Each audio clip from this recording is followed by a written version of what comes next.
ಎಲ್ಲರಿಗೂ ನಮಸ್ಕಾರ ಸ್ನೇಹಿತರೆ. 2026 ವರ್ಷದ ಮೊದಲ ಅಮಾವಾಸ್ಯೆ ಜನವರಿ 18ರಂದು ಬಂದಿದೆ. ಇದನ್ನು ಅವರಾತ್ರಿ ಅಮಾವಾಸ್ಯೆ ಎಂದು ಕರೆಯುತ್ತಾರೆ. ಇದು ಎಷ್ಟೋ ಶಕ್ತಿಯುತವಾದ ಅಮಾವಾಸ್ಯೆ ಬಂದಿದೆ. ಇದು ಎಲ್ಲ ಅಮಾವಾಸ್ಯೆಗಳಿಗಿಂತಲೂ ಎಷ್ಟೋ ಶಕ್ತಿಯುತವಾದದ್ದು. ಹಾಗಾಗಿ ಈ ಅಮಾವಾಸ್ಯೆಯೊಳಗೆ ನಾಯಿಗೆ ಈ ಒಂದು ಆಹಾರ ತಿನ್ನಿಸಿದರೆ ಶನಿದೇವರ ಕೃಪೆಯಿಂದ ನಿಮ್ಮ ಜಾತಕ ಬದಲಾಗಿ ಕುಬೇರ ಯೋಗ ಬರುತ್ತದೆ ಎಂದು ನಮ್ಮ ಶಾಸ್ತ್ರಗಳು ಹೇಳುತ್ತಿವೆ. ಶನಿದೋಷಗಳು ಕೂಡ ಹೊರಟು ಹೋಗುತ್ತವೆ. ಹಾಗಾದರೆ ಅಮಾವಾಸ್ಯೆಯ ಒಳಗೆ ನಾಯಿಗೆ ನಾವು ತಿನ್ನಿಸಬೇಕಾದಂಥ ಆ ಆಹಾರ ಯಾವುದು ಅಂತ ಈ ವಿಡಿಯೋದಲ್ಲಿ ತಿಳಿದುಕೊಳ್ಳೋಣ. ಆದರೆ ಅದಕ್ಕೂ ಮುಂಚೆ ನೀವಿನ್ನು ನಮ್ಮ ಚಾನಲ್ನ ಸಬ್ಸ್ಕ್ರೈಬ್ ಮಾಡಿಕೊಂಡಿಲ್ಲ ಅಂದರೆ ಖಂಡಿತ ಈಗಲೇ ಸಬ್ಸ್ಕ್ರೈಬ್ ಮಾಡಿಕೊಳ್ಳಿ. ಹಾಗೆ ಈ ವಿಡಿಯೋ ಇಷ್ಟ ಆದರೆ ಮರೆಯದೆ ಒಂದು ಲೈಕ್ ಮಾಡಿ, ವಿಡಿಯೋ ಸ್ಕಿಪ್ ಮಾಡದೆ ಕೊನೆ ತನಕ ನೋಡಿ. ಅಮಾವಾಸ್ಯೆ ದಿನ ವಿಷ್ಣು, ಲಕ್ಷ್ಮಿ ಮತ್ತು ಚಂದ್ರದೇವರನ್ನು ಪೂಜಿಸಲಾಗುತ್ತದೆ. ಈ ದಿನದಂದು ಉಪವಾಸ ಮತ್ತು ಸತ್ಯನಾರಾಯಣ ವ್ರತ ಮತ್ತು ಚಂದ್ರನಿಗೆ ಜಲವನ್ನು ಅರ್ಪಿಸಲಾಗುತ್ತದೆ. ಈ ದಿನದಂದು ಗಂಗಾ ನದಿಯಲ್ಲಿ ಸ್ನಾನ ಮಾಡುವುದು ಅತ್ಯಂತ ಶುಭ ಎಂದು ಪರಿಗಣಿಸಲಾಗಿದೆ. ಈ ದಿನದಂದು ವಿಷ್ಣುವನ್ನು ಪೂಜಿಸುವುದರಿಂದ ಶಾಶ್ವತ ಫಲಗಳು ದೊರೆಯುತ್ತವೆ ಎಂಬ ಧಾರ್ಮಿಕ ನಂಬಿಕೆ ಇದೆ. ಈಗ ನಾವೊಂದು ಕತೆ ಹೇಳಿ ಅದರ ನಂತರ ನಾಯಿಗೆ ಕೊಡಬೇಕಾದಂತಹ ಪದಾರ್ಥದ ಬಗ್ಗೆ ತಿಳಿದುಕೊಳ್ಳೋಣ. ಪೂರ್ವದಲ್ಲಿ ಒಬ್ಬ ಶಿಷ್ಯ ಗುರುವಿನೊಂದಿಗೆ ಈ ರೀತಿ ಹೇಳಿದ: ಗುರುಗಳೇ, ನನ್ನ ಮನಸ್ಸಿನಲ್ಲಿ ಒಂದು ಸಂದೇಹ ಇದೆ. ಎಲ್ಲರೂ ನಾಯಿಗಳಿಗೆ ರೊಟ್ಟಿಗಳನ್ನು ಕೊಡುತ್ತಾರೆ, ಅದರಿಂದ ಅವರಿಗೆ ಆಗುವಂತಹ ಪ್ರಯೋಜನ ಏನೆಂದು ಕೇಳಿ ಎಂದು ಅವನ ಪ್ರಶ್ನೆಯನ್ನು ಕೇಳಿದ. ಆಗ ಗುರುಗಳು, ಕುಮಾರ, ನಾಯಿಗಳಿಗೆ ರೊಟ್ಟಿಗಳನ್ನು ಹಾಕುವುದಕ್ಕೆ ಒಂದಲ್ಲ 8 ಪ್ರಯೋಜನಗಳು ಸಿಗುತ್ತವೆ. ಆ 8 ಪ್ರಯೋಜನಗಳ ಬಗ್ಗೆ ಯಾವ ಮನುಷ್ಯ ತಿಳಿದುಕೊಳ್ತಾನೋ ಅವರ ಜನ್ಮ ಪಾವನವಾಗುತ್ತದೆ. ಅಂತಹ ವ್ಯಕ್ತಿಗಳು ಜೀವನದಲ್ಲಿ ಹೆಚ್ಚು ಸುಖವನ್ನು ಅನುಭವಿಸುತ್ತಾರೆ. ಇದಕ್ಕೆ ಸಂಬಂಧಿಸಿದ ಒಂದು ಚಿಕ್ಕ ಕತೆ ಹೇಳ್ತೇನೆ ಕೇಳು. ಈ ಕತೆ ಪ್ರತಿಯೊಬ್ಬರನ್ನ ಯೋಚಿಸುವಂತೆ ಮಾಡುತ್ತದೆ. ಪೂರ್ವದಲ್ಲಿ ಒಂದು ಊರಿನಲ್ಲಿ ಕಪ್ಪು ಬಣ್ಣದ ನಾಯಿ ಒಂದಿತ್ತು. ಆ ನಾಯಿ ತುಂಬ ಅಮಾಯಕ. ಅದು ಪ್ರತಿದಿನ ಕೂಡ ಊರಲ್ಲಿರುವ ಎಲ್ಲ ಮನೆಗಳ ಮುಂದೆ ಹೋಗಿ ಹಸಿವಿನಿಂದ ದೀನವಾಗಿ ಅವರ ಮನೆಯತ್ತ ನೋಡುತ್ತಿತ್ತು. ಆದರೆ ಅದಕ್ಕೆ ಆ ಊರಿನವರು ಯಾರೂ ಕೂಡ ಒಂದು ಚಿಕ್ಕ ರೊಟ್ಟಿ ತುಂಡು ಕೂಡ ಹಾಕುತ್ತಿರಲಿಲ್ಲ. ಇನ್ನು ಹಸಿವಿನಿಂದ ಆ ನಾಯಿ ಅತ್ತ ಇತ್ತ ಅಲೆದಾಡುತ್ತಾ ಊರಾಚೆ ಇರುವ ಒಂದು ಆಶ್ರಮಕ್ಕೆ ಹೋಯಿತು. ಅಲ್ಲಿ ಒಬ್ಬ ಸಾಧು ಕುಳಿತಿರುವುದು ನೋಡಿ ಅವರ ಪಕ್ಕ ಹೋಗಿ ಕುಳಿತುಕೊಂಡಿತು. ಆ ಸಾಧು ದೀನವಾಗಿ ಕುಳಿತಿರುವಂತಹ ಆ ನಾಯಿಯನ್ನು ನೋಡಿ, ನಿನಗೆ ಏನಾಯಿತು? ಊರು ಬಿಟ್ಟು ಇಷ್ಟು ದೂರ ಏಕೆ ಬಂದೆ? ಇಲ್ಲಿ ನಿನಗೆ ಯಾವ ರೀತಿಯ ಆಹಾರ ಸಿಗುತ್ತೆ? ನೀನು ಊರಿಗೆ ಹೋಗು ಎಂದು ಹೇಳಿದರೂ ಅದರ ಜೊತೆ ಅದುವರೆಗೂ ಯಾರೂ ಕೂಡ ಮಾತನಾಡಿರಲಿಲ್ಲ. ಅದರ ಬಗ್ಗೆ ಯಾರೂ ಕೂಡ ಯೋಚಿಸಿರಲಿಲ್ಲ. ಹಾಗಾಗಿ ಒಮ್ಮೆಲೆ ದುಃಖ ತಡೆಯಲಾಗದೆ ನಾಯಿ ಈ ರೀತಿ ಹೇಳಿತು: ಮಹಾನುಭಾವ, ನೀವು ತುಂಬ ಜ್ಞಾನಿಗಳು. ನೀವು ಎಲ್ಲ ಜೀವಿಗಳ ಮೇಲೂ ಪ್ರೀತಿ ತೋರಿಸುತ್ತೀರಿ. ನನ್ನ ನೋವನ್ನು ನೀವಾದರೂ ಅರ್ಥ ಮಾಡಿಕೊಳ್ಳುತ್ತೀರೇನೋ ಎಂದು ಹಸಿದ ಹೊಟ್ಟೆಯಲ್ಲಿ ಇಲ್ಲಿಯವರೆಗೂ ಬಂದೆ ಎಂದು ಹೇಳಿತು. ಆಗ ಆ ಸಾಧು ಆ ನಾಯಿಗೆ ಒಂದು ರೊಟ್ಟಿ ಕೊಡುತ್ತಾ, ಅಷ್ಟು ದೊಡ್ಡ ಊರಿನಲ್ಲಿ ನಿನಗೆ ಒಂದು ರೊಟ್ಟಿ ಕೊಡುವವರು ಕೂಡ ಗತಿ ಇಲ್ಲವೇ ಎಂದು ಕೇಳಿದರು. ಆಗ ಆ ನಾಯಿ ಅಳುತ್ತಾ, ಮಹಾನುಭಾವ, ಏನಂತ ಹೇಳಲಿ ನನ್ನ ಕಷ್ಟವನ್ನು? ನಮ್ಮ ನಾಯಿ ಜನ್ಮವೇ ದುರಾದೃಷ್ಟ ಜನ್ಮ. ನಮಗೆ ಯಾವ ಮನೆ, ಯಾರ ಆಶ್ರಯ ಕೂಡ ಇರುವುದಿಲ್ಲ. ದುಡಿದು ತಿನ್ನುವ ಯೋಗ್ಯತೆ ನಮಗಿಲ್ಲ. ನಮಗೆ ಬಟ್ಟೆ ಹಾಕಿಕೊಳ್ಳುವುದು ಗೊತ್ತಿಲ್ಲ. ಆದ್ದರಿಂದಲೇ ಬಿಸಿಲಲ್ಲಿ ಒಣಗುತ್ತಾ, ಮಳೆಯಲ್ಲಿ ನೆನೆಯುತ್ತಾ, ಚಳಿಯಲ್ಲಿ ನಡುಗುತ್ತಾ ಕಾಲ ತಳ್ಳುತ್ತೇವೆ. ನಮಗೆ ವಿದ್ಯೆ, ಬುದ್ಧಿ, ಜ್ಞಾನ ಇರುವುದಿಲ್ಲ. ಮಾತನಾಡಲು ಬರುವುದಿಲ್ಲ. ಇದರಿಂದ ನಮ್ಮ ನೋವನ್ನು ಯಾರಿಗೂ ಹೇಳಿಕೊಳ್ಳಲು ಸಾಧ್ಯವಾಗುವುದಿಲ್ಲ. ನಾವು ನಮ್ಮ ಭಾಷೆಯಲ್ಲಿ ಕಷ್ಟ ಹೇಳಿಕೊಂಡರೂ ನಮ್ಮ ಭಾಷೆ ಯಾರಿಗೂ ಅರ್ಥ ಆಗಲ್ಲ. ಇದೆಲ್ಲ ನಮ್ಮ ದುರದೃಷ್ಟ. ಆದರೆ ಮನುಷ್ಯರಂತೆ ನಮಗೂ ಕೂಡ ಹಸಿವಾಗುತ್ತದೆ. ಯಾವುದಾದರೂ ಗಾಯವಾದರೆ ಅಥವಾ ಕಾಯಿಲೆ ಬಂದರೆ ಮನುಷ್ಯರಂತೆ ನಮಗೂ ಕೂಡ ನೋವಾಗುತ್ತದೆ. ಮನುಷ್ಯರಂತೆ ನಮಗೂ ಕೂಡ ಕಣ್ಣೀರು ಬರುತ್ತದೆ. ಈ 3 ವಿಷಯಗಳಲ್ಲಿ ಮಾತ್ರ ನಾವು ಮನುಷ್ಯರೊಂದಿಗೆ ಹೋಲಿಕೆಯಾಗುತ್ತೇವೆ. ಆ ಪರಮೇಶ್ವರ ಕೇವಲ ಕಷ್ಟ ಅನುಭವಿಸಲು ನಮಗೆ ಜನ್ಮ ಕೊಟ್ಟಿದ್ದಾನೆ. ನಾವು ಸ್ವತಂತ್ರವಾಗಿ ಬದುಕಲು ಸಾಧ್ಯವಾಗದು. ನಾವು ಮನುಷ್ಯರ ಮೇಲೆ ಆಧಾರಪಟ್ಟು ಬದುಕಬೇಕು. ಮನುಷ್ಯರು ಹುಟ್ಟಿದಾಗ ಅವರ ಮನೆಯಲ್ಲಿ ಹಬ್ಬದ ವಾತಾವರಣ ಸೃಷ್ಟಿಯಾಗುತ್ತದೆ. ಆದರೆ ನಾವು ಹುಟ್ಟಿದರೆ ಯಾರು ತಾನೇ ಸಂತೋಷಿಸುತ್ತಾರೆ? ನಾನು ಹುಟ್ಟಿದಾಗ ನಾನು ಮಲಗಿದ್ದಂತಹ ಜಾಗ ತುಂಬ ಮೃದುವಾಗಿತ್ತು. ಆ ಸಮಯದಲ್ಲಿ ನನಗೆ ಸ್ವಲ್ಪವೂ ಚಳಿಯಾಗುತ್ತಿರಲಿಲ್ಲ. ಆ ಕ್ಷಣ ನಾನು ನನಗೆ ಯಾವುದೋ ಒಂದು ದೊಡ್ಡ ಮನೆಯಲ್ಲಿ ಜನ್ಮ ಲಭಿಸಿದೆ ಎಂದು ಸಂತೋಷಿಸಿದೆ. ಆದರೆ ನಾನು ಕಣ್ಣು ಬಿಟ್ಟು ನೋಡಿದಾಗ ನನಗೆ ನಿಜ ಅರ್ಥವಾಯಿತು. ನನ್ನ ತಾಯಿ ನನ್ನ ಜೊತೆ ನನ್ನ 4 ಸಹೋದರರನ್ನು ಅವಳ ಎದೆಗೆ ಅಪ್ಪಿಕೊಂಡು ಮಲಗಿದ್ದಾಳೆ. ಆದ್ದರಿಂದಲೇ ನನಗೆ ಮೃದುವಾಗಿ ಬಿಸಿಯಾಗಿದೆ ಎಂದು ನನ್ನನ್ನು ಹೊರತುಪಡಿಸಿ ಉಳಿದ ನನ್ನ 4 ಸಹೋದರರು ಕೂಡ ಕೆಂಪಗೆ ಬೆಳ್ಳಗೆ ಇದ್ದರು. ಆದರೆ ನಾನೊಬ್ಬ ಮಾತ್ರ ಕಪ್ಪಗೆ ಹುಟ್ಟಿದೆ. ಎಲ್ಲರಿಗಿಂತಲೂ ನಾನೇ ಕಿರಿಯವನು. ಪಾಪ ನನ್ನ ತಾಯಿ ನಾವು ಹುಟ್ಟಿದ 2 ದಿನಕ್ಕೆ ನಮಗೋಸ್ಕರ ಆಹಾರ ತರಲು ಊರೆಲ್ಲ ಅಲೆಯುತ್ತಿದ್ದಳು. ಒಂದು ದಿನ ಊಟ ಸಿಕ್ಕರೆ 2 ದಿನ ಊಟ ಸಿಗುತ್ತಿರಲಿಲ್ಲ. ನಾವು 5 ಜನರು ಕೂಡ ಅವಳ ಮೇಲೆಯೇ ಆಧಾರವಾಗಿದ್ದೆವು. ಅವಳಿಗೆ ಊಟ ಸಿಕ್ಕರೂ ಸಿಗದಿದ್ದರೂ ನಮಗೆ ಮಾತ್ರ ಹಾಲು ಕೊಡುತ್ತಿದ್ದಳು. ಯಾರು ಕೂಡ ನಮ್ಮ ಹತ್ತಿರ ಬರದಂತೆ ನಮ್ಮನ್ನು ಜಾಗ್ರತೆಯಿಂದ ಕಾಪಾಡುತ್ತಿದ್ದಳು. ಎಷ್ಟಾದರೂ ತಾಯಿ ಪ್ರೀತಿಗೆ ಬೆಲೆ ಕಟ್ಟಲು ಸಾಧ್ಯವೇ? ನನ್ನ ತಾಯಿ ರಾತ್ರಿಯಿಡೀ ಎಚ್ಚರವಾಗಿದ್ದು ಊರಲ್ಲಿ ಯಾರಾದರೂ ಹೊಸಬರು ಕಾಣಿಸಿದರೆ ಬೊಗಳುತ್ತಿದ್ದಳು. ಎಲ್ಲರನ್ನೂ ಕಾವಲು ಕಾಯುತ್ತಿದ್ದಳು. ನನ್ನ ತಾಯಿಗೆ ಹೆದರಿ ಪಕ್ಕದ ಊರಿನ ನಾಯಿಗಳು ಕೂಡ ನಮ್ಮ ಊರಿಗೆ ಬರುತ್ತಿರಲಿಲ್ಲ. ಕೇವಲ ಊರೊಳಗೆ ಮಾತ್ರವಲ್ಲದೆ ಊರಾಚೆ ಇರುವ ಹೊಲವನ್ನು ಕೂಡ ಬೇರೆ ಪ್ರಾಣಿಗಳಿಂದ ಕಾಪಾಡುತ್ತಿದ್ದಳು. ಅವಳು ಅಷ್ಟೊಂದು ಸಹಾಯ ಮಾಡುತ್ತಿದ್ದರೂ ಕೂಡ ಆ ಊರಿನವರು ಒಂದು ದಿನವೂ ನನ್ನ ತಾಯಿಗೆ ಸರಿಯಾದ ಊಟ ಕೊಡಲಿಲ್ಲ. ಹಸಿವು ತಡೆಯಲಾರದೆ ಮನೆ ಮುಂದೆ ಬಂದು ಬೊಗಳಿದ್ರೆ ಕೆಲವರು ದೊಡ್ಡ ದೊಡ್ಡ ಕೋಲುಗಳಿಂದ ಹೊಡೆದು ಓಡಿಸುತ್ತಿದ್ದರು. ಆ ರೀತಿ ಎಷ್ಟೋ ದಿನ ನನ್ನ ತಾಯಿ ಹಸಿವಿನಿಂದಾನೇ ಕಳೆದಳು. ಮಹಾತ್ಮ, ನಿಮ್ಮಂತೆ ನಮಗೂ ಕೂಡ ಹೊಟ್ಟೆ ಇದೆ, ನಮಗೂ ಹಸಿವಾಗುತ್ತದೆ. ನಾವು ಎಷ್ಟೇ ಅತ್ತರೂ ಕರೆದರೂ ಯಾರೊಬ್ಬರೂ ನಮ್ಮತ್ತ ತಿರುಗಿ ನೋಡುತ್ತಿರಲಿಲ್ಲ. ಇನ್ನು ವಿಧಿಯಿಲ್ಲದೆ ಮನೆಯೊಳಗೆ ನುಗ್ಗಿ ಕಳ್ಳತನ ಮಾಡಬೇಕಾಯಿತು.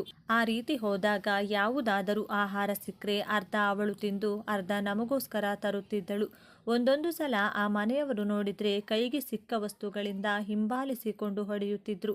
ಆ ರೀತಿ ಪೆಟ್ಟು ಬಿದ್ದರೆ ಆ ನೋವು ತಡೆಯಲಾರದೆ ರಾತ್ರಿ ಇಡೀ ಅಳುತ್ತಿದ್ದಳು. ಮಹಾನುಭಾವ, ನನ್ನ ತಾಯಿ ಮಾಡಿದಂಥ ಘನಘೋರವಾದ ತಪ್ಪೇನು?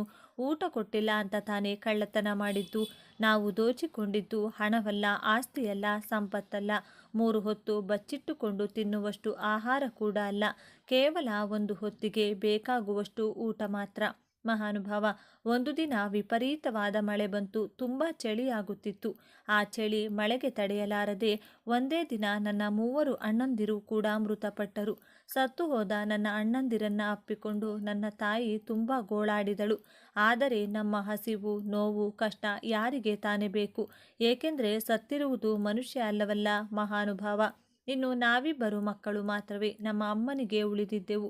ನಮ್ಮಿಬ್ಬರನ್ನು ಚೆನ್ನಾಗಿ ಸಾಕುತ್ತಿದ್ದಳು. ನಾವು ಅಮ್ಮನ ಎಲ್ಲೇ ಹೋದರೂ ಕೂಡ ಅವಳ ಹಿಂದೆಯೇ ಹೋಗುತ್ತಿದ್ದೆವು. ಒಂದು ದಿನ ಊರಿನಲ್ಲಿ ಒಬ್ಬ ದೊಡ್ಡ ಶ್ರೀಮಂತನ ಮನೆಯಲ್ಲಿ ಒಂದು ಶುಭ ಕಾರ್ಯ ನಡೆಯುತ್ತಿತ್ತು. ಬಗೆ ಬಗೆಯಾದ ಅಡುಗೆಗಳು ಮಾಡುತ್ತಿದ್ದರು. ಅವನ ಮನೆಗೆ ಎಲ್ಲೆಲ್ಲಿಂದಲೋ ತುಂಬ ಜನ ನೆಂಟರು ಬರುತ್ತಿದ್ದರು. ಅಲ್ಲಿ ತಿನ್ನಲು ಏನಾದರೂ ಸಿಗುತ್ತದೆಯೇ ಎಂದು ನನ್ನ ತಾಯಿ ಅಲ್ಲಲ್ಲೇ ಓಡಾಡುತ್ತಿದ್ದಳು. ಆದರೆ ಅಲ್ಲಿರುವವರೆಲ್ಲ ನನ್ನ ತಾಯಿ ಕಾಣಿಸಿದ ತಕ್ಷಣ ಕೋಲಿನಿಂದ ಹೊಡೆದು ಓಡಿಸುತ್ತಿದ್ದರು. ಅಷ್ಟೊಂದು ಅಡುಗೆ ಮಾಡಿದರೂ ಕೂಡ ಒಂದು ತುತ್ತು ನಾಯಿಗೆ ಕೊಡಬೇಕೆಂಬ ಕರುಣೆ, ಬುದ್ಧಿ ಅಲ್ಲಿ ಯಾರಿಗೂ ಇರಲಿಲ್ಲ. ಒಂದು ನಾಯಿಗೆ ಊಟ ಹಾಕಿದರೆ ಅವರಿಗೆ ಆಗುವಂತಹ ನಷ್ಟವೇನು? ನನ್ನ ತಾಯಿ ಆಸೆಯಿಂದ ಆ ಮನೆಯ ಕಡೆ ನೋಡುತ್ತಿದ್ದಳು. ಇಷ್ಟರಲ್ಲಿ ಶುಭ ಕಾರ್ಯ ಮುಗಿಯಿತು. ಎಲ್ಲರೂ ಮನೆಯಾಚೆ ಚಪ್ಪರದ ಅಡಿಯಲ್ಲಿ ಊಟಕ್ಕೆ ಕುಳಿತುಕೊಂಡರು. ಊಟ ಬಡಿಸುವ ವ್ಯಕ್ತಿ ಅಡುಗೆ ಮನೆಯೊಳಗೆ ಹೋದ ತಕ್ಷಣ ನನ್ನ ತಾಯಿ ಕೂಡ ಅವನ ಹಿಂದೆಯೇ ಏನಾದರೂ ಕೊಡುತ್ತಾನೇನೋ ಎಂಬ ಆಸೆಯಿಂದ ಹೋದಳು. ಅವಳನ್ನು ನೋಡಿದ ಆ ವ್ಯಕ್ತಿ ನಾಯಿ ನಾಯಿ ಎಂದು ಜೋರಾಗಿ ಕೂಗಿಕೊಂಡ. ಇದರಿಂದ ಅಲ್ಲಿದ್ದವರೆಲ್ಲ ನಾಯಿ ಎಂಜಲು ಮಾಡಿದ ಊಟ ನಾವು ತಿನ್ನುವುದಿಲ್ಲ ಎಂದು ಹೇಳಿ ಅಲ್ಲಿಂದ ಹೊರಟು ಹೋದರು. ಹಾಗಾಗಿ ಆ ವ್ಯಾಪಾರಿ ಮಾಡಿದ್ದ ಅಡುಗೆಯೆಲ್ಲ ಬಡವರಿಗೆ ದಾನ ಕೊಟ್ಟು ಉಳಿದಿರುವುದನ್ನು ತಿಪ್ಪೆಗೆ ಎಸೆದ. ತಿಪ್ಪೆಗೆ ಬಿದ್ದಂತಹ ಊಟವನ್ನು ನಾನು, ನನ್ನ ಅಣ್ಣ, ನನ್ನ ತಾಯಿ ತಿಂದೆವು. ನಾವು ಜೀವನದಲ್ಲೇ ಅಂತಹ ಊಟ ಎಂದೂ ಕೂಡ ತಿಂದಿರಲಿಲ್ಲ. ಹೊಟ್ಟೆ ತುಂಬ ಊಟ ತಿಂದು ಅಲ್ಲೇ ಮಲಗಿದೆವು. ಆದರೆ ಸ್ವಲ್ಪ ಹೊತ್ತಿನಲ್ಲೇ ಅವನ ಕಾರ್ಯಕ್ರಮ ಹಾಳು ಮಾಡಿದಳು ಎಂದು ಆ ವ್ಯಾಪಾರಿ ದೊಡ್ಡ ದೊಣ್ಣೆ ತೆಗೆದುಕೊಂಡು ಬಂದು ನನ್ನ ಅಮ್ಮನನ್ನು ಹೊಡೆಯಲು ಶುರು ಮಾಡಿದ. ನಾವು ಚಿಕ್ಕವರಾದ ಕಾರಣ ಹೆದರಿ ಒಂದು ಮೂಲೆಯಲ್ಲಿ ನಿಂತು ಅವಿತು ನೋಡುತ್ತಿದ್ದೆವು. ನನ್ನ ತಾಯಿ ಎಷ್ಟು ಜೋರಾಗಿ ಕೂಗಾಡಿದರೂ ಆ ವ್ಯಾಪಾರಿ ಮಾತ್ರ ಹೊಡೆಯುವುದು ನಿಲ್ಲಿಸಲಿಲ್ಲ. ನನ್ನ ತಾಯಿಗೆ ಎದ್ದು ಅಲ್ಲಿಂದ ಓಡಲು ಕೂಡ ಸಾಧ್ಯವಾಗಲಿಲ್ಲ. ಮೈತುಂಬ ರಕ್ತ ಬರುತ್ತಿತ್ತು. ಯಾರೊಬ್ಬರೂ ಸಹಾಯ ಮಾಡಲು ಬರಲಿಲ್ಲ. ತುಂಬ ಹೊತ್ತಿನ ನಂತರ ಯಾರೋ ಒಬ್ಬ ಪುಣ್ಯಾತ್ಮ ಬಂದು ನನ್ನ ಅಮ್ಮನನ್ನು ಕಾಪಾಡಿದ. ನನ್ನ ತಾಯಿ ತುಂಬ ದಿನ ಅದೇ ನೋವಿನಿಂದಾನೇ ಪರದಾಡಿದಳು. ನಾವು ಯಾವ ಜನ್ಮದಲ್ಲಿ ಯಾವ ಪಾಪ ಮಾಡಿದೆವು, ಅದರಿಂದಾನೇ ಶಿವ ನಮಗೆ ನಾಯಿ ಜನ್ಮ ಕೊಟ್ಟ ಎಂದು ಪ್ರತಿದಿನ ನನ್ನ ತಾಯಿ ಹೇಳುತ್ತಿದ್ದಳು. ಇಂಥದ್ದೇ ಇನ್ನೊಂದು ಸಂಘಟನೆ ಕೂಡ ನಡೆಯಿತು. ಒಂದು ದಿನ ಯಾರೋ ಬ್ರಾಹ್ಮಣನೊಬ್ಬ ಒಂದು ಮರದ ಕೆಳಗೆ ಅಡುಗೆ ಮಾಡಿಕೊಳ್ಳುತ್ತಿದ್ದ. ಚಪಾತಿ ಹಿಟ್ಟನ್ನು ಕಲಸಿಟ್ಟು ಕುಡಿಯಲು ನೀರು ತರಲು ಪಕ್ಕದಲ್ಲಿರುವ ಒಂದು ಕೆರೆಯ ಹತ್ತಿರ ಹೋದ. ಆದರೆ ಅಲ್ಲೇ ಇದ್ದ ನನ್ನ ತಾಯಿ ಆ ಹಿಟ್ಟನ್ನು ನೋಡಿ ಯಾರೋ ಮರೆತು ಹೋಗಿರಬಹುದು ಎಂದು ಭಾವಿಸಿ ಅದನ್ನು ತಿನ್ನಲು ಶುರು ಮಾಡಿದಳು. ನೀರು ತರಲು ಹೋದ ಬ್ರಾಹ್ಮಣ ಹಿಂದಿರುಗಿ ಬಂದು ಚಪಾತಿ ಹಿಟ್ಟು ತಿನ್ನುತ್ತಿದ್ದ ನನ್ನ ತಾಯಿಯನ್ನು ನೋಡಿ ತುಂಬಾ ದುಃಖಿಸಿದ. ಏಕೆಂದರೆ ಅವನು ಕೂಡ 2 ದಿನಗಳಿಂದ ಏನನ್ನೂ ತಿಂದಿರಲಿಲ್ಲ. ಇಷ್ಟರಲ್ಲಿ ಊರಿಂದ ಇಬ್ಬರು ಆ ದಾರಿಯಲ್ಲಿ ಹೋಗುತ್ತಾ ಇದನ್ನು ನೋಡಿ, ಅಯ್ಯಯ್ಯೋ, ನಿಮ್ಮ ಊಟ ಕೂಡ ಈ ನಾಯಿ ತಿಂದು ಹಾಕಿದ, ಇದಕ್ಕೆ ಇದೇ ಕೆಲಸ ಆಗೋಯ್ತು. ಮೊನ್ನೆಯಷ್ಟೇ ಊರಿನಲ್ಲಿ ಒಬ್ಬ ಶ್ರೀಮಂತನ ಮನೆ ಶುಭ ಕಾರ್ಯ ಕೂಡ ಈ ನಾಯಿ ಹಾಳು ಮಾಡಿತು ಎಂದು ಹೇಳಿದರು. ಅದರಿಂದ ಆ ಬ್ರಾಹ್ಮಣ ಕೋಪದಿಂದ ನನ್ನ ಅಮ್ಮನನ್ನು ಕೋಲಿನಿಂದ ಹೊಡೆದು ಅವಳ ಕಾಲನ್ನು ಮುರಿದು ಹಾಕಿದ. ನನ್ನ ತಾಯಿ 1 ತಿಂಗಳ ಕಾಲ ಕುಂಟುತ್ತಲೇ ಬದುಕಬೇಕಾಯಿತು. ಮನುಷ್ಯರು ಎಷ್ಟು ಸ್ವಾರ್ಥಿಗಳೆಂದು ನಮಗೆ ಆಗಲೇ ಅರ್ಥವಾಯಿತು. ನಾವು ಮನುಷ್ಯರಿಗೆ ಎಷ್ಟೇ ಸಹಾಯ ಮಾಡುತ್ತೇವೆ, ಅವರು ಹಾಳಾಗಲಿ, ಅವರು ಕೆಟ್ಟು ಹೋಗಲಿ ಎಂದು ನಾವೆಂದೂ ಕೂಡ ಬಯಸೋದಿಲ್ಲ. ನಮ್ಮನ್ನು ಹೊಡೆದರೂ ಬಡಿದರೂ ಕೂಡ ನಾವು ಅವರಿಗೆ ಶಾಪ ಹಾಕುವುದಿಲ್ಲ. ಆದರೂ ಕೂಡ ಮನುಷ್ಯರು ನಮ್ಮನ್ನು ಅರ್ಥ ಮಾಡಿಕೊಳ್ಳುವುದಿಲ್ಲ. ಅವರು ಹೊಡೆದರೂ ಬಡೆದರೂ ನಮ್ಮನ್ನು ಎಷ್ಟೇ ನೋಯಿಸಿದರೂ ಸಾಯಿಸಿದರೂ ನಾವು ಅವರ ಮೇಲೆಯೇ ಆಧಾರವಾಗಿ ಬದುಕಬೇಕು. ನಮಗೆ ಬೇರೊಂದು ವಿಧಿಯಿಲ್ಲ. ನಾವು ಮನುಷ್ಯರ ಮನೆಗಳಿಗೆ ಕಾವಲಿರುತ್ತೇವೆ, ಅವರಿಗೆ ಎಷ್ಟೋ ರೀತಿಯಲ್ಲಿ ಸೇವೆಗಳನ್ನು ಮಾಡುತ್ತೇವೆ. ಆದರೂ ಕೂಡ ಮನುಷ್ಯರು ನಮ್ಮನ್ನು ಗುರುತಿಸುವುದಿಲ್ಲ. ನಮ್ಮ ಜನ್ಮವೇ ದರಿದ್ರ ಜನ್ಮ ಎಂದು ಕಣ್ಣೀರು ಹಾಕುತ್ತಾ ಹೇಳಿತು ನಾಯಿ. ಈ ಕಥೆಯೆಲ್ಲ ಹೇಳಿದ ನಂತರ ಗುರು ಶಿಷ್ಯನೊಂದಿಗೆ ಹೀಗೆ ಹೇಳಿದರು. ಕುಮಾರ, ಕಥೆಯನ್ನು ಗಮನವಿಟ್ಟು ಕೇಳಿಸಿಕೊಂಡೆ ತಾನೆ. ನಾಯಿಯಿಂದ ಮನುಷ್ಯರಿಗೆ ಎಷ್ಟೊಂದು ಪ್ರಯೋಜನಗಳಿವೆ ಎಂದು ಈಗ ನಿನಗೆ ಗೊತ್ತಾಯ್ತಾ? ಈ ನಾಯಿಗೆ ರೊಟ್ಟಿಗಳನ್ನು ಕೊಡುವುದರಿಂದ ಮನುಷ್ಯರಿಗೆ ಸಿಗುವಂತಹ 8 ಪ್ರಯೋಜನಗಳ ಬಗ್ಗೆ ಹೇಳ್ತೇನೆ ಕೇಳು. 1. ನಾಯಿಗಳಿಗೆ ರೊಟ್ಟಿಯನ್ನು ಹಾಕುವುದರಿಂದ ನಮ್ಮ ಮೇಲಿರುವ ಶನಿದೇವರ ಪ್ರಭಾವ ಕಡಿಮೆಯಾಗುತ್ತದೆ. ಶನಿ ಪ್ರಭಾವ ಯಾವ ವ್ಯಕ್ತಿಯ ಮೇಲೆ ಅಧಿಕವಾಗಿರುತ್ತದೋ ಅವರ ಮನೆ ಎಂದೂ ಕೂಡ ಅಭಿವೃದ್ಧಿಯಾಗಲ್ಲ. ದಿನೇ ದಿನೇ ದರಿದ್ರ ಅನುಭವಿಸ್ತಾ ಇದ್ದಿರುತ್ತಾರೆ. ಇದರಿಂದ ತಪ್ಪಿಸಿಕೊಳ್ಳಲು ನಿಮ್ಮ ಕೈಯಲ್ಲಿ ಸಾಧ್ಯವಾಗಲಿಲ್ಲ. 1 ಚಪಾತಿ ಅಥವಾ ರೊಟ್ಟಿಯನ್ನು ನಾಯಿಗೆ ತಿನ್ನಿಸಬೇಕು. ಅಷ್ಟೇ ಅಲ್ಲದೆ ಇದು ನಿಮ್ಮ ಪಿತೃದೇವತೆಗಳ ಹಸಿವು ದಾಹ ಕೂಡ ನೀಗಿಸಿ ಅವರನ್ನು ನೇರವಾಗಿ ಪಿತೃಲೋಕಕ್ಕೆ ಹೋಗುವಂತೆ ಮಾಡುತ್ತೆ. 2. ನಾಯಿಗಳಿಗೆ ರೊಟ್ಟಿಗಳನ್ನು ಹಾಕುವುದರಿಂದ ನಿಮ್ಮ ಮನೆಯಲ್ಲಿ ಎಂದಿನಿಂದಲೂ ಬಾಕಿ ಉಳಿದಿರುವ ಶುಭ ಕಾರ್ಯಗಳು ನಡೆಯುತ್ತವೆ. ಮದುವೆ ಆಗದವರಿಗೆ ಬೇಗನೆ ವಿವಾಹ ನಡೆಯುತ್ತದೆ. ಸಂತಾನಕ್ಕಾಗಿ ಎದುರು ನೋಡುವವರಿಗೆ ಸಂತಾನ ಕಲಗುತ್ತದೆ. 3. ನಾಯಿಗಳಿಗೆ ಆಹಾರ ಹಾಕುವುದರಿಂದ ಲಕ್ಷ್ಮೀದೇವಿಯ ಅನುಗ್ರಹ ಸಿಗುತ್ತದೆ. ಲಕ್ಷ್ಮೀದೇವಿ ಪ್ರಸನ್ನಳಾದರೆ ಆ ಮನೆ ದಿನೇ ದಿನೇ ಅಭಿವೃದ್ಧಿಯಾಗುತ್ತದೆ. 4. ನಾಯಿಗಳಿಗೆ ರೊಟ್ಟಿ ಕೊಟ್ಟರೆ ಸಾಲದ ಬಾಧೆ ಬೇಗನೆ ನಿವಾರಣೆಯಾಗುತ್ತದೆ. ಎಂದಿನಿಂದಲೂ ನೀವು ಕೊಡಬೇಕಾದ ಸಾಲ ಬೇಗನೆ ತೀರಿಸುತ್ತೀರಿ. ಹಾಗೆ ನಿಮಗೆ ಯಾರಾದರೂ ಬಾಕಿ ಇದ್ದರೆ ಅವರು ಕೂಡ ಬೇಗನೆ ಅವರ ಬಾಕಿ ತೀರಿಸುತ್ತಾರೆ. ಇನ್ಮುಂದೆ ಆರ್ಥಿಕ ಸಮಸ್ಯೆಗಳು ಬರುವುದಿಲ್ಲ, ಒಳ್ಳೆಯ ಸ್ಥಾನಕ್ಕೆ ಬರುತ್ತೀರಿ. 5. ನಾಯಿಗೆ ದಿನದಲ್ಲಿ 2 ಬಾರಿ ರೊಟ್ಟಿ ಕೊಡುವುದರಿಂದ ವ್ಯಾಪಾರದಲ್ಲಿ ನಷ್ಟ ಬರುವುದಿಲ್ಲ, ವ್ಯಾಪಾರ ಅಭಿವೃದ್ಧಿಯಾಗುತ್ತದೆ. 6. ನಾಯಿಗೆ ರೊಟ್ಟಿ ಹಾಕೋದ್ರಿಂದ ಆಯಸ್ಸು ಹೆಚ್ಚಾಗುತ್ತದೆ, ಹೆಚ್ಚಾಗಿ ಅನಾರೋಗ್ಯ ಸಮಸ್ಯೆಗಳು ಬರುವುದಿಲ್ಲ. 7. ನಾಯಿಗಳಿಗೆ ರೊಟ್ಟಿ ಹಾಕೋದ್ರಿಂದ ನೀವು ಮಾಡಬೇಕೆಂದುಕೊಂಡ ಕೆಲಸ ವಿಘ್ನ ಇಲ್ಲದೆ ಪೂರ್ಣಗೊಳ್ಳುತ್ತದೆ. ನಿಮ್ಮ ಮನಸ್ಸಿನಲ್ಲಿ ಯಾವಾಗಲೂ ಕೂಡ ಒಳ್ಳೆಯ ಆಲೋಚನೆಗಳೇ ಬರುತ್ತದೆ. 8. ಮೂಕ ಪ್ರಾಣಿಗಳಿಗೆ ಊಟ ಹಾಕುವುದರಿಂದ ಭಗವಂತನ ದೃಷ್ಟಿ ನಮ್ಮ ಮೇಲೆ ಬೀಳುತ್ತದೆ. ಏಕೆಂದರೆ ದೇವರಿಗೆ ಸಕಲ ಜೀವಿಗಳ ಮೇಲೂ ದಯೆ ಇರುತ್ತದೆ. ಆದ್ದರಿಂದಲೇ ಮೂಕ ಪ್ರಾಣಿಗಳಿಗೆ ಊಟ ಹಾಕಿ ಅವರನ್ನು ಭಗವಂತ ಯಾವಾಗಲೂ ಕಾಪಾಡುತ್ತಾನೆ. ಅವರಿಗೆ ಯಾವ ದೊಡ್ಡ ಕಷ್ಟಗಳು ನಷ್ಟಗಳು ಬರದಂತೆ ನೋಡಿಕೊಳ್ತಾನೆ. ಇಷ್ಟೇ ಅಲ್ಲದೆ ಮೂಕ ಪ್ರಾಣಿಗಳಿಗೆ ನಾವು ಊಟ ಹಾಕೋದ್ರಿಂದ ನಾವು ತಿಳಿದೋ ತಿಳಿಯದೆ ಮಾಡಿರುವ ಕೆಲವು ತಪ್ಪುಗಳಿಗೂ ಪ್ರಾಯಶ್ಚಿತ ಕಲಗುತ್ತದೆ. ಪುಣ್ಯದ ಬೆಟ್ಟ ಬೆಳೆಯುತ್ತಾ ಹೋಗುತ್ತದೆ. ಆ ಪುಣ್ಯ ಮತ್ತೆ ಯಾವುದೋ ಒಂದು ರೂಪದಲ್ಲಿ ನಮಗೆ ಸಹಾಯವಾಗುತ್ತದೆ. ಅದೇ ರೀತಿ ಮೂಕ ಪ್ರಾಣಿಗಳಿಗೆ ಯಾರು ನೋವು ಕೊಡುತ್ತಾರೋ ಜೀವನದಲ್ಲಿ ಅವರು ತುಂಬ ಕಷ್ಟಗಳನ್ನು ಅನುಭವಿಸುತ್ತಾರೆ.